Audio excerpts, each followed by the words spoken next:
Les années passent et c'est toujours pareil. Perdons les finales contre notre Real. Peu importe ce qu'ils disent, ils n'oublieront jamais. Ils ont pleuré à Lisbonne. Ils ont pleuré à Milan. Allez, allez, allez. Allez, allez, allez. Bonjour à tous, j'espère que vous allez bien. On se retrouve pour une revue de presse et jour de match, jour de derby au Santiago Bernabéu. On y sera à partir de 18h30 et 19h30 en direct sur la chaîne exceptionnellement parce que Rota sera aussi dans le stade. Et ne manquez pas le débrief non plus puisqu'on sera devant le Bernabéu avec Rota pour un débrief qui s'annonce également très très sympathique, surtout s'il y a une victoire du Real Madrid. Bon allez, la une du quotidien madrilène, Marca, capitale européenne du football, écrit le quotidien madrilène Marca évidemment, l'unique derby du continent avec deux quarts de finalistes de la Champions, Mbappé qui pointe directement pour être évidemment dans le 11, Julián Álvarez côté Atlético de Madrid qui arrive aussi en bonne forme, dans le meilleure forme de sa saison, hein, sans aucun doute. Et puis Lonin Musso, le duel inattendu entre les poteaux pour les deux équipes, parce que Oblak et Thibaut Courtois évidemment sont absents. Du côté de As, Liga et orgueil, écrit le quotidien madrilène. Le Real Madrid qui est obligé de gagner évidemment pour rester dans la course avec le FC Barcelone, et l'Atlético de Madrid de son côté est également obligé de jouer sérieusement ce match pour ses fans, écrit le quotidien AS. Il y a une question évidemment d'honneur, de fierté toujours là-dedans, et on le sait, c'est l'un des matchs de la saison, peut-être même le match le plus important de la saison pour Atlético de Madrid, plus encore qu'un quart ou une demi-finale de Ligue des Champions. Évidemment, le 5-2 du match aller, fierté aussi pour le Real Madrid, il faut montrer de l'orgueil et une réaction, il y a une revanche à prendre. Mbappé sera titulaire selon As, et puis Julián évidemment qui arrive réhabilité au Bernabéu. Soirée pour les gardiens B, remplaçant évidemment Lonin et Musso. Du côté de Marca, la capitale d'Europe évidemment, le Real ainsi que l'Atlético Madrid font partie des 8 meilleures équipes de la Champions cette saison. Le Real Madrid récupère Mbappé et l'Atlético Madrid peut compter sur Julián, le meilleur Julián, et le duel insolite entre les deux portiers. On va regarder le 11 tout de suite du quotidien madrilène Marca, concocté évidemment avec un Carreras de retour sur le côté gauche selon Marca. Øystein Rüdiger, pas d'évolution à ce niveau-là. Un peu chelou leur disposition, mais bon. Trent, évidemment attendu sur le côté droit plutôt que Carvajal, oui je pense aussi.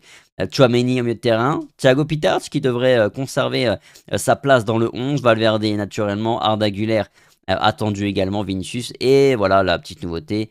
La grande nouveauté, parce qu'il y a aussi Carreras, mais évidemment c'est Mbappé qui est attendu dans le 11 côté Atlético de Madrid. Je vous mets aussi un petit visu sur le 11, où sur le papier c'est quand même très très sympa, on verra après. Il y a aussi 2-3 absences, dont Black évidemment pour Atlético de Madrid. Du côté de As, on parle de Madrid qui attend son roi évidemment. Mbappé et Carreras de retour pour la grande bataille. Évidemment le 5-2 du match aller qui doit être, j'espère, dans l'esprit des joueurs du Real Madrid. Et si on regarde le 11 annoncé par le quotidien As, Carreras, Øystein, Rüdiger, Trent, Thiago Pitars, maintenu également selon As. Tchouaméni, Arda Güler, Valverde, Mbappé, Vinicius. Donc on annonce absolument le même 11. Et je ne pense pas qu'il y aura de surprise non plus. Je m'attends à ce même 11. Le seul peut-être point d'interrogation, c'est Camavinga. Est-ce que Camavinga peut rentrer dans ce 11? Et si oui, à la place de qui? Je pense qu'il y a 3 matchs, je vous aurais dit Camavinga, je le vois bien titulaire face à l'Atlético de Madrid à la place de Arda Güler, mais Arda a une très bonne dynamique. La semaine dernière face à Elche, son entrée est flamboyante, et puis son match aussi à City est très très très très bon d'Arda Güler, donc évidemment on le conserve. Et puis il y aura notre caméraman sur la vidéo preview qui sera au stade, grand fan d'Arda Güler, il faut qu'il soit là. Et puis Carreras, ouais, Carreras, même si Fran Garcia, ça me choquerait pas non plus, mais je pense quand même que Carreras est devant dans la hiérarchie, et donc si Carreras est opérationnel, je pense que Arbeloa ira ainsi. Carreras et Jude donc qui arrive juste à temps. Jude Bellingham également. Alors au moment où je vous tourne la vidéo, malheureusement la liste des convoqués n'est toujours pas tombée hein, côté Real Madrid. Tout évident, Jude Bellingham sera dans la liste. Après, est-ce qu'il sera titulaire? On l'a vu avec Marc Ayas, c'est pas attendu. Je ne l'attends pas non plus titulaire, mais Bellingham en sortie de banc, c'est quand même une option plutôt sympa. Arbeloa qui récupère donc 2 pièces clés dans son effectif, Carreras et Jude Bellingham. Mais comme le dit Marca, c'est que oui, le latéral gauche a plus de chances d'être de retour dans le 11, tandis que Bellingham sera probablement sur le banc, c'est même une certitude selon moi, parce qu'on parle d'un mec qui n'a pas joué depuis presque 2 mois, hein. C'était ouais, presque 2 mois, c'était début février qui s'était blessé, Jude Bellingham. Donc on a plus d'un mois et demi, quasiment 2 mois d'absence. Donc tu relances pas un mec comme ça, en plus il y a la trêve derrière. Ne pas prendre de risques, ne pas faire de bêtises. Pour le Real Madrid, limite, si on peut même ne pas le faire jouer, c'est encore mieux. Et évidemment, Musso du côté Atlético de Madrid qui va disputer son premier derby, hein, en tant que titulaire dans les cages de l'Atlético de Madrid, puisque Oblak est blessé. Du côté de Marca, toujours benditos problemas. Problème béni, évidemment, avec le retour de ces deux hommes. Et c'est vrai que quand on y pense, on prend un petit peu de recul. Nous, on est en train de se dire, oh là là, il y a Mbappé et Bellingham qui reviennent. Qu'est-ce que ça va donner? Est-ce que ça va pas tout chambouler? Est-ce que ça va pas faire régresser ce Real Madrid? Alors qu'on parle de deux joueurs absolument sensationnels, exceptionnels, qui peuvent faire basculer n'importe quelle rencontre. Donc oui, béni problème, des problèmes bénis pour Alvaro Arbeloa, c'est comme ça que lui il a qualifié en tout cas, et on verra bien ce qu'il nous fera ce soir Alvaro Arbeloa, ce qu'il nous proposera, même si on s'attend à ce que le kick soit titulaire, pas Jude Bellingham, mais on verra bien comment l'équipe aussi va s'ajuster à cela, parce que même si Arbeloa a répété hier en conférence de presse, il faut qu'il s'adapte au collectif, parce qu'on travaille collectivement quelque chose, et que tout le monde doit défendre à 11 et attaquer à 11. Bon, le gardien n'a peut-être pas attaqué, mais vous avez compris. Euh, voilà, il a aussi dit évidemment que tu fais des petits ajustements parce qu'évidemment, Mbappé, c'est pas du tout le même profil que Brahim Diaz. Il peut pas faire les mêmes choses, mais il peut t'apporter évidemment bien d'autres choses. Et évidemment, intrinsèquement, il n'y a pas de débat, c'est bien supérieur à notre ami Brahim. Même si Brahim en sortie de banc, c'est pareil, hein, c'est une super option. Quand on voit Brahim Diaz, les dernières rencontres qu'il nous a fait, la double confrontation face à City, avoir un retour de Brahim Diaz en mode super sub, ça peut être hyper intéressant pour l'entraîneur madrilène. En tout cas, évidemment, Arbeloa en conférence de presse. Bon, rien de folichon, même si je l'ai trouvé très bien, notamment sur le sujet. Mbappé convoqué en équipe de France, Bellingham convoqué aussi en équipe de France. Voilà, il a dit, bah, ça me paraît tout à fait normal, le mec qui joue avec nous. Et puis, ces joueurs-là sont très importants pour moi en club, donc je peux comprendre qu'ils soient également très importants pour eux avec leur sélection. Et que de surcroît, bah, c'est le dernier vrai rassemblement avant la Coupe du Monde. Donc finalement, tout l'argumentaire que j'avais sorti, que Rota aussi a sorti. Donc je comprends pas la polémique autour de cela. Ouais, il a aussi dit, voilà, pour la petite phrase, encore une fois de la con, c'est je suis disposé à lui faire une statue à Antonio Rudiger et la mettre dans mon jardin. Côté Atlético de Madrid, les résultats parlent pour Arbeloa par rapport à son travail. Diego Simeone a interrogé là-dessus hier. Même si j'ai pas fait la con finalement parce qu'elle est vraiment très vite. Ça, c'est la seule déclaration. Il a aussi dit que il y a des chances qu'il fasse un petit peu de tournée, un petit peu de turnover. Mais vraiment, sinon, c'était très plat. Très vite, la conf de Simeone. C'est pour ça que je voulais pas proposer sur la chaîne. Le derby, en tout cas, qui a changé de couleur. Et ça, c'est pas cool pour le Real Madrid. Sur les 6 derniers duels en Liga, je précise, aucune défaite pour Atlético de Madrid. Le Real n'a pas battu les hommes de Simeone en Liga depuis le 18 septembre 2022, quand on s'était imposé 2-1 au Metropolitano. Je crois que c'est le match où Tchouaméni fait cette super passe pour Rodrigo, non?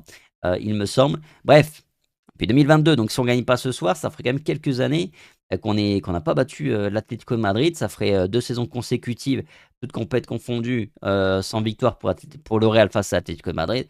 Évidemment, ça ferait tâche. Et il faut absolument s'imposer. Parce que si on regarde sur les 3 derniers matchs au Bernabéu, il y a de la Coupe du Roi entre deux. Victoire de buts à 1 en 2024-2025, donc la saison passée. Et 2 nuls, une victoire au Bernabéu sur les 3 dernières réceptions de l'Atlético de Madrid. C'est pas officiel. Le Real, en tout cas, évidemment, et historiquement, qui fracasse l'Atlético de Madrid, mais ça, personne ne pouvait en douter. 242 matchs entre les deux équipes, 118 victoires pour le Real, 63 matchs nuls, 61 victoires seulement pour l'Atlético de Madrid, 399 buts marqués par le Real, 307 concédés, évidemment, le Real. Pas de débat, on est très au-dessus de l'Atlético de Madrid historiquement, et entre un mec comme Casillas, par exemple, sur son époque, donc début des années 2000 jusque 2013-2014, Casillas, je crois qu'il a fait 10 piges quasiment sans défaite face à l'Atlético de Madrid. Enfin bref. Joueur absent, on n'a pas la liste encore une fois, mais Sebas évidemment c'est out, Courtois c'est out, Mendy il sera pas dans le groupe non plus, je ne pense pas, Militao évidemment que non, Rodrigo évidemment que non, ce sont les absents qu'on attend côté Real Madrid. Du côté Atlético Madrid, il y a Pubil qui est également forfait, il y a Oblak évidemment, il y a Barrios qui n'est pas là non plus, Et il y a Rodrigo Mendoza aussi. Mendoza, alors après je suis d'assez loin à Atlético de Madrid, mais il a été recruté, c'est un bon petit joueur, il faisait une bonne petite saison avec Elche, il a été recruté par Atlético de Madrid, 16-18 millions d'euros, quelque chose comme ça. Et j'ai l'impression qu'il joue pas beaucoup avec l'Atlético de Madrid, je suis pas allé vérifier. Dommage, c'est peut-être un petit coup de frein à sa progression, alors qu'il est en train de faire quand même une super première partie de saison avec Elche, c'est un vrai joueur intéressant. Essen qui arrive juste à temps, en tout cas écrit le quotidien madrilène, Marca, l'international espagnol, oui, international, parce que Essen, à un moment donné, on pouvait en douter, mais il est bien dans la liste de la Fuente pour cette dernière trêve internationale avant la Coupe du Monde, avant la liste définitive. Il récupère en tout cas sa meilleure version dans le moment décisif de la saison. Voilà, évidemment, son duo avec Antonio Rudiger et la foi, la confiance d'Arbelois ont été déterminants pour Dean Huijsen, dit le quotidien madrilène. Marca, le duel face à Manchester City nous a permis de revoir le Huijsen qu'on avait aperçu dans le mondial, durant le mondial des clubs. Dans le derby, sur le premier match, ça avait été l'un des joueurs qui avait le plus souffert, où il avait été absolument lamentable sur le match aller. Comme nous avons changé, bah tiens, si on fait référence au match aller, il y a beaucoup de choses qui ont évolué depuis ce match-là, du derby au Metropolitano jusqu'à aujourd'hui. Il s'est passé la moitié d'une vie, écrit le quotidien AS, puisqu'évidemment, Xabi Alonso n'est plus sur la photo, Carvajal, Militao non plus, ils étaient là sur le match aller titulaire. Et puis il y a Thiago Pitach, par exemple, qui a débarqué. Il y a Arbeloa qui va affronter évidemment, qui va faire le Cholo Test, écrit le quotidien madrilène AS, première fois qu'il va affronter Simeone. Ça lui a bien réussi sur sa première avec Guardiola, la première avec José Mourinho. On verra bien si pas le triplé Alvaro Arbeloa et battre Diego Simeone. Le leader Tchouaméni évidemment par le jeu, le français a pris beaucoup de galons, le français qui est une encre dans ce Real Madrid, et le débat autour de est-ce que Jude Bellingham va bien s'intégrer dans ce Real Madrid. C'est l'unique chose semblable sur le premier derby, parce que oui, sur le premier derby, si vous vous souvenez, Bellingham était blessé à l'épaule, il s'était fait opérer cet été, et il revenait tout juste en fait sur le derby, Jude Bellingham. Et d'ailleurs, ça avait été une grande erreur, je pense, de Xabi Alonso, qui avait remis prématurément son joueur, son ex-joueur. Capitaine derby évidemment, avec Koke qui va totaliser 45 duels face au Real Madrid. C'est le joueur qui a disputé le plus de derby madrilène dans l'histoire. Ça fait déjà, je crois que Ramos était le deuxième avec 43, ouais c'est ça. 43 derby pour Ramos, donc il a déjà dépassé il y a quelques matchs. Égalé, dépassé il y a quelques matchs. Et il est plus que jamais numéro 1 sur ça. En tout cas, plus araignée que jamais, écrit le quotidien madrilène Marca, avec évidemment Julian, c'est le meilleur buteur officiellement désormais de l'Atlético de Madrid, avec 17 buts marqués, un but de plus que Sorloth, mais surtout il est sur une très très bonne dynamique, puisqu'il a marqué 4 buts dans les éliminatoires face au Barça et face à Tottenham, donc demi-finale de Coupe du Roi et quart de finale, huitième de finale plutôt de Ligue des Champions. Il a marqué un doublé face au Real Madrid dans le premier choc, dans le premier duel de la saison. C'est un joueur qui ouais, réussit très très bien face au Real. Ils n'ont pas mis la stat totale de Julián Alvarez face au Real, mais 46 buts. En tout cas, avec l'Atlético de Madrid jusqu'à présent. 29 là sont passés, 17 sur l'exercice en cours. La dernière danse également de Griezmann au Bernabéu, écrit le quotidien AS, avec l'attaquant qui devrait, je ne sais pas trop, s'en aller en fin de saison. Et donc ce derby-là sera sans doute son dernier, celui de ses adieux. Les chiffres face au Real Madrid, il a marqué 10 buts dans tous les tournois. Au total, il 35 ans hier pour Antoine Griezmann, qui a retrouvé un petit peu de forme. Il a joué en tout cas 42 matchs au total face au Real Madrid. Et, non, 42 matchs cette saison, pardon, et 13 buts au total. Mais 10 buts face au Real Madrid. Ils ont pas mis, j'ai checké vite fait, ils n'ont pas mis son bilan face au Real Madrid. Là, c'est le 4e joueur qui a le plus de matchs dans l'histoire de la Liga, hein. Antoine Griezmann, c'est quand même très très sérieux, très très propre. Les retrouvailles plutôt, entre Vinicius et Diego Simeone, également écrit AS. Petite histoire autour de ce match. Souvenez-vous évidemment, sur la demi-finale de Super Coupe d'Espagne, on a Simeone qui attrape Vinicius et qui lui dit, enfin pendant le match, et qui lui glisse, ils vont te vendre, Florentino Pérez va te vendre, patati patata, parce que Mbappé est arrivé. Et derrière, ça avait, voilà, Xabi Alonso avait réagi, enfin bref. C'est passé 2-3 choses comme d'habitude. 500 supporters environ de l'Atlético de Madrid seront au Bernabéu ce soir. nous dit le quotidien AS, qui est pas énorme. Après le pacte, la bataille, écrit AS également, parlant de Arbeloa et sa relation et les opportunités qu'il est en train de donner aux jeunes de la Fabrique, hein, tout simplement, ou plutôt là je suis à côté de la plaque, ça parle plutôt du pacte qu'il y avait en fait entre le Real Madrid et l'Atlético de Madrid, c'est-à-dire on ne touche pas aux joueurs des uns et enfin aux joueurs de l'autre, et le pacte il avait été brisé avec Fortea quand le Real a recruté Fortea il y a, il y a quelques années, hein, maintenant, ça fait faire ouais, 3-4 ans peut-être que Fortea a été recruté. Et depuis, évidemment, ça a brisé la glace, brisé le mur.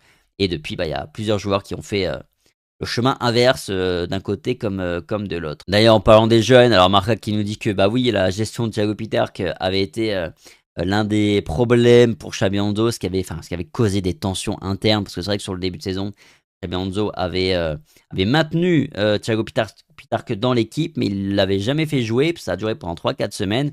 Alors que Arbeloa, évidemment, bah, voulait qu'il revienne avec le Castilla pour jouer avec lui, hein, si ne jouait pas avec l'équipe première. Bref, Marca nous dit que ça crée des petites tensions. Je pense que c'est encore une fois très très exagéré. Arbeloa, chez Alonso sont beaucoup trop potes, à mon avis, pour se prendre, pour qu'il y ait vraiment des tensions réelles. Maintenant, c'est vrai que Xabi Alonso avait plutôt mal géré ce cas-là aussi, parce que comme ça, le prendre systématiquement, donc l'empêcher aussi de jouer avec le Cassia, et pour au final que bah, le bonhomme s'est retrouvé dans une situation où pendant un mois, bah, il était là, il s'entraîne avec les pros, avec l'équipe première, mais sans jamais jouer. Donc forcément, au niveau du rythme et tout, bah, c'est un petit peu compliqué. Les joueurs du Real avec le plus de buts, goal assist, buts et passes D depuis 2019-2020 face à l'Atlético de Madrid, c'est pas brillant. On a Vinicius qui est premier, évidemment, 4, mais 4 seulement. 4 buts assist, passes D en 10 matchs, qui évidemment n'est pas énorme. Mais après, on le sait, Vinicius, Atlético de Madrid, c'est l'une de ses bêtes noires, hein. C'est l'adversaire le plus compliqué pour lui. Notamment parce qu'en face, il y a Marcos Llorente qui est un très très très très bon défenseur, très fort sur l'homme, très rapide, physique. Donc pour le coup, des caractéristiques qui lui permettent de plutôt bien défendre face à Vinicius, en plus du fait qu'il n'y a pas d'espace, qu'il est pris à deux, etc. etc. Voilà, Benzema, 3 en 6 matchs, etc. etc. Mbappé, 2 passes buts, 2 buts, passes, goal assist en 2 matchs. Et Arda aussi, 2 en 1 match. Oui, sur le match aller, c'est vrai. Il avait été très bon Arda sur le match aller. En tout cas, il y aura un tifo au Bernabéu ce soir a priori, c'est ce qu'on nous a annoncé. L'arbitre du match sera Manuel Montero également. Son bilan face, ou plutôt avec, en arbitrant le Real Madrid, c'est 16 matchs, c'est 14 victoires, c'est un nul et c'est une défaite. Je ne sais plus quand était la défaite, donc ne me demandez pas. Le petit point Liga, là, les 5 matchs, on a le Barça qui va affronter le Rayo dans très peu de temps. Ce sera peut-être déjà fini au moment où vous regardez cette vidéo face au Rayo. Espérons, croisons les doigts, mais j'y crois très très peu. Le Barça qui a quand même très très bien négocié, hein, cette fenêtre là, janvier-mars ou février-mars, pardon, où ils avaient un enchaînement demi-finale de Coupe du Roi face à Atletico de Madrid, plus quelques matchs de Liga qui n'étaient pas faciles, Villarreal, Bilbao notamment, entre autres. Et malgré tout, ils ont réussi à préserver leurs 4 points d'avance sur le Real Madrid. Donc ils ont bien géré ce tournant-là. Ils auront l'Atlético de Madrid aussi, hein, après la trêve internationale. Donc l'Atlético de Madrid qui va être déterminant, hein, très clairement, dans cette Liga-là, hein. Vrai tournant, en tout cas. Ils feront un petit peu l'arbitrage. Ce n'est pas forcément bon pour nous parce que historiquement, l'Atlético de Madrid ne va absolument pas nous faire de cadeaux. Mais bref, voilà en tout cas pour les 5 prochains matchs pour les deux équipes en incluant cette journée de Liga. Il faut réussir absolument à réduire un petit peu l'écart et reprendre notre destin en main, parce qu'il y aura encore un Classico fin mai, ou plutôt début mi-mai. Bref, la Ligue des Champions pourrait lancer aussi sa propre plateforme de streaming dès 2027. Les supporters pourraient suivre les matchs en direct sans passer par la télévision traditionnelle. Le projet implique l'UEFA, l'association là, des clubs, et ainsi que le Real Madrid. C'est Infobae, média espagnol, qui nous apprend cela. Bon, écoutez, affaire à suivre. Pour terminer, du côté de la Cadena Nasser, le 11 attendu par Gavi, bah, c'est le même, hein, c'est absolument le même comparativement à Marca et par As. Tala qui nous dit ça me paraît être le 11 le plus compliqué à deviner de la saison. Bon, moi, ça me paraît au contraire être le plus simple. Les clés du match, selon Axel Torres, le journaliste de la Cadena Ser, le début de match est fondamental. Je vois difficile Si le Real Madrid passe devant, je vois difficile pour l'Atlético de Madrid de gagner ce match. La défense aussi sur les côtés de l'Atlético de Madrid. Giuliano peut faire mal au Real Madrid. Et la position de Marcos Llorente, est-ce qu'il sera latéral ou est-ce qu'il sera milieu de terrain? Moi, je suis sûr qu'il sera latéral puisqu'il sera mis comme ça sur Vinicius comme d'habitude. Vous avez vu les joueurs du Real Madrid? Ils continuent d'avoir un effectif spectaculaire. Ça me paraît logique que cette équipe se bat pour la Ligue des Champions et la Liga. Je ne crois pas que le Real Madrid pense que la Liga est un sujet mineur. Voilà, une compétition moins importante que la Ligue des Champions. Bon, historiquement, sur les 20 dernières années, quand même, de manière assez claire, si, mais bon, espérons que non. En tout cas, il ne faut pas la lâcher. Ce scénario enlève toute pression à Atlético de Madrid. C'est positif pour l'équipe Rojiblanco, donc pour l'équipe de Colchoneros, qui effectivement n'a pas de pression parce que bah ils sont troisième, ils vont rester 3 quatrième dans tous les cas cette saison en Liga, même s'ils font une fin de saison très très moyenne. Ils seront en Ligue des Champions, donc qu'ils soient troisième, quatrième et même peut-être cinquième, mais ils finiront pas cinquième. 3 ou 4, ça c'est une certitude. Bah, la cinquième place risque d'être qualificative pour la Ligue des Champions directement aussi en Espagne. Bref, tranquille. Mais effectivement, si le Real Madrid ne reste 2 années consécutives sans gagner face à Atletico Madrid, ce serait un échec. La faute, c'est le manque d'ambiance autour de ce derby. C'est dû au calendrier. Ou plutôt, c'est que c'est à marquer. Enfin, c'est rare. Voilà, plutôt ainsi que ce serait formulé. Et réponse de Pulido qui est quand même très très juste. Ouais, mais s'il n'y a pas d'ambiance, d'attente particulière autour de ce derby, euh, à Madrid, moins que d'habitude, c'est parce que bah, tout simplement, il y a l'une des deux équipes qui ne joue absolument rien au mois de mars, l'Atlético de Madrid en l'occurrence. Du côté de la Copé, pour terminer, sur le rendement de Trent Alexander-Arnold, ça a été un petit sujet hier. Le Real Madrid compense en gros les faiblesses défensives de Trent avec l'effort d'autres joueurs, mais sur le long terme, il faut chercher une solution à ce problème, trouver une solution. Je le disais tout à l'heure, Arbeloa qui va disputer son premier derby officiellement. Regardez un petit peu le bilan des entraîneurs du Real Madrid sur leur premier derby. Mourinho, c'était une victoire de but à 0. Carlo avait perdu 1-0 face à Simeone. Rafael Benitez a fait un partout. Zidane avait perdu également son premier derby. Lopetegui avait fait match nul. Solari l'avait emporté. Et puis Xabi Alonso, il a pris tarif, il a pris fessé. Bref, voilà pour la petite revue de presse en ce jour de match. Merci beaucoup d'avoir regardé la vidéo jusqu'au bout. On se retrouve ce soir, dispositif un petit peu plus particulier que d'habitude parce que Rota est sur place également avec moi au Bernabeu. Ça va donner autour de 19h30. On sera en direct sur YouTube pour l'avant-match en direct du stade. Débrief mi-temps aussi évidemment. Et débrief fin de match comme d'habitude également. On se mettra exceptionnellement devant le Bernabeu après le match. On risque peut-être d'avoir quelques supporters fous qui vont passer au passage. Si jamais ça se passe bien, surtout, on l'espère. Et voilà, je serai en compagnie de Rota, comme sur la preview. Merci beaucoup pour tous vos gentils messages par ailleurs sur l'avant-match. Sur ce, passez une bonne journée. Prenez soin de vous. Bon match. Et on se dit à toutes, tout simplement.